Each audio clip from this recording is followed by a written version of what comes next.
to one actual dollar in gold. These regulations were enforced by surprise inspections. It was also arranged that, in the event of a run, central banks would support local banks with emergency infusions of gold.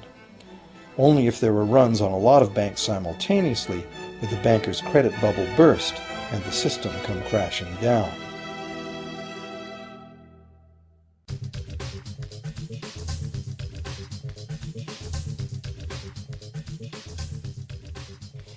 Over the years, the fractional reserve system and its integrated network of banks backed by a central bank has become the dominant money system of the world.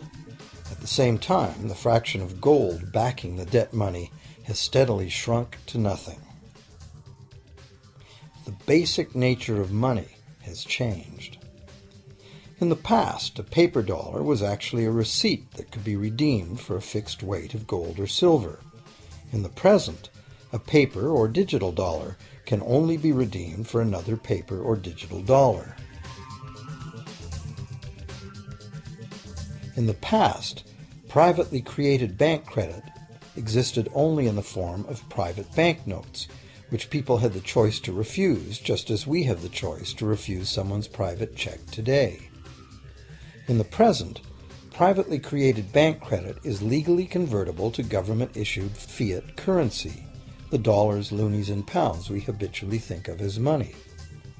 Fiat currency is money created by government fiat or decree, and legal tender laws declare that citizens must accept this fiat money as payment for debt, or else the courts will not enforce the obligation.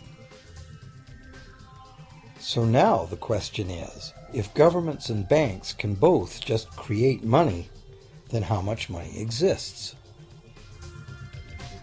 In the past, the total amount of money in existence was limited to the actual physical quantities of whatever commodity was in use as money.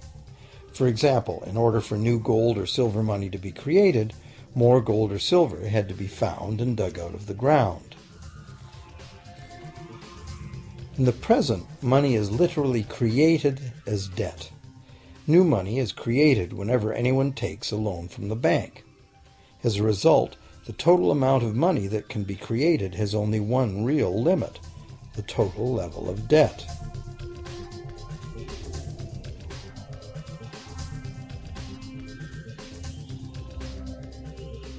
Governments place an additional statutory limit on the creation of new money by enforcing rules known as fractional reserve requirements.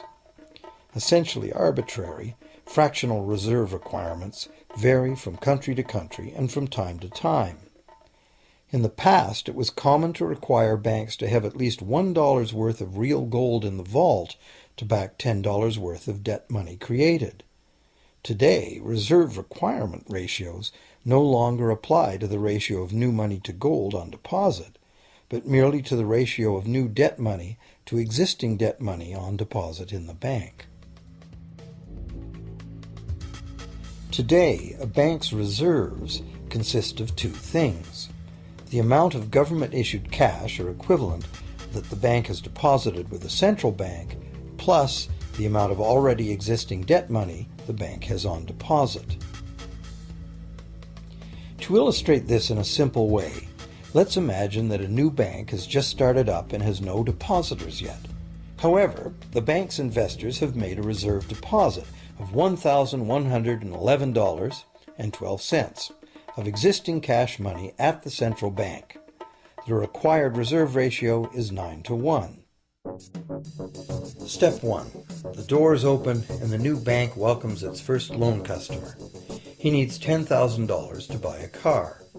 At the 9-to-1 reserve ratio, the new bank's reserve at the central bank, also known as high-powered money, allows it to legally conjure into existence 9 times that amount, or $10,000, on the basis of the borrower's pledge of debt. This $10,000 is not taken from anywhere. It's brand new money simply typed into the borrower's account as bank credit. The borrower then writes a check on that bank credit to buy the used car. Step 2. The seller then deposits this newly created $10,000 at her bank. Unlike the high-powered government money deposited at the central bank, This newly created credit money cannot be multiplied by the reserve ratio. Instead, it's divided by the reserve ratio. At a ratio of 9 to 1, a new loan of $9,000 can be created on the basis of the $10,000 deposit. Step 3. If that $9,000 is then deposited by a third party at the same bank that created it or at a different one, it becomes the legal basis for a third issue of bank credit, this time for the amount of $8,100. Like one of those Russian dolls, where each layer contains a slightly smaller doll inside, each new deposit contains the potential for a slightly smaller loan in an infinitely decreasing series. Now, if the loan money created is not deposited at the bank, the process stops. That's the unpredictable part of the money creation mechanism. But more likely, at every step, the new money will be deposited at a bank, and the reserve ratio process can repeat itself over and over until almost $100,000 of brand new money has been created within the banking system. All of this new money has been created entirely from debt, and the whole process has been legally authorized by the initial reserve deposit of just $1,111.12, which is still sitting untouched at the central bank. What's more, under this ingenious system, the books of each bank in the chain must show that the bank has 10% more on deposit than it has out on loan. This gives banks a very real incentive to seek deposits in order to be able to make loans, supporting the general but misleading impression that loans come out of deposits. Now, unless all the successive loans are deposited at the same bank, it cannot be said that any one bank got to multiply its initial high-powered money reserve almost 90 times by issuing bank credit out of nothing. However, the banking system is a closed loop. Bank credit created at one bank becomes a deposit in another, and vice versa. In a theoretical world of perfectly equal exchanges, the ultimate effect would be exactly the same as if the whole process took place within one bank. That is, the bank's initial central bank reserve of a little over $1,100 allows it to ultimately collect interest on up to $100,000 the bank never had.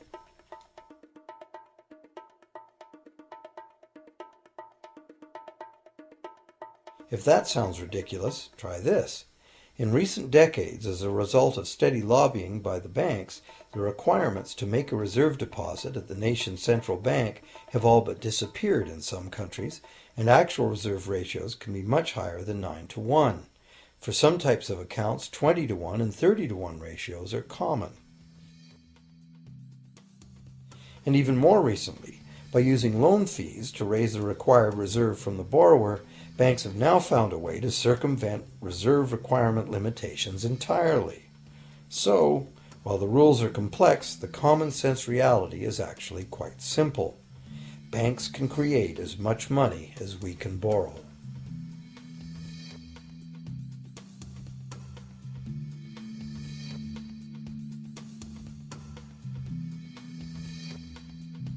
Despite the endlessly presented mint footage, government-created money typically accounts for less than 5% of the money in circulation.